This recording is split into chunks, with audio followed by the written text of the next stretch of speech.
इडलवाइड airport, New York. समय 2 जुलाई 1955।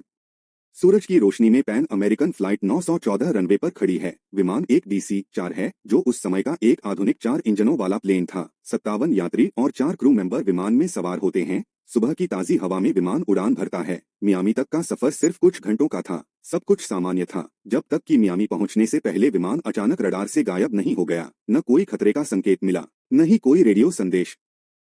स्थान Atlantic महासागर बटा फ्लोरिडा तट।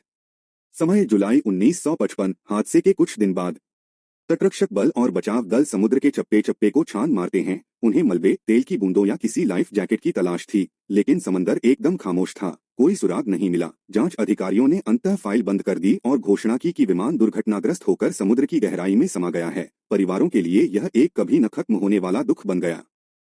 स्थान काराकास एयरपोर्ट, वेनेजुएला। समय 21 मई 1992। 37 साल बाद एयर ट्रैफिक कंट्रोलर जुआन डे ला कोर्टे अपनी ड्यूटी पर थे। तभी रडार पर एक अजीब सा संकेत चमका। एक पुराना प्रोपेलर वाला विमान DC-4 अचानक रनवे की ओर बढ़ता दिखाई दिया। जुआन हैरान थे, क्योंकि 1992 के आधुनिक दौर में ऐसा पुराना विमान उड़ना नामुमकिन जैसा था। स्थान कंट्रोल टावर और फ्लाइट 914 का कॉकपिट कंट्रोलर जुआन ने रेडियो पर संपर्क किया। जुआन ने कहा, आप कौन हैं? आपका गंतव्य क्या है? पायलट घबराई हुई आवाज में, हम पैन अमेरिकन फ्लाइट 914 हैं। हम न्यूयॉर्क से मियामी जा रहे थे। हमें सुबह 9:55 पर मियामी लैंड करना था। पूरे टावर में सन्नाटा छा गया।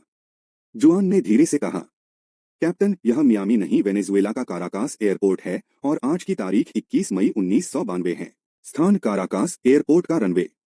विमान लैंड कर गया। ग्राउंड क्रू और सुरक्षाकर्मी उसकी तरफ दौड़ने लगे। उन्होंने देखा कि खिड़कियों से यात्री बाहर झांक रहे थे। उनके चेहरे दहशत में थे। पायलट ने जब बाहर की आधुनिक कारों और जेट विमानों को देखा, तो वह चिल्लाया, हमारे पास मत आओ, हमें वापस जाना है।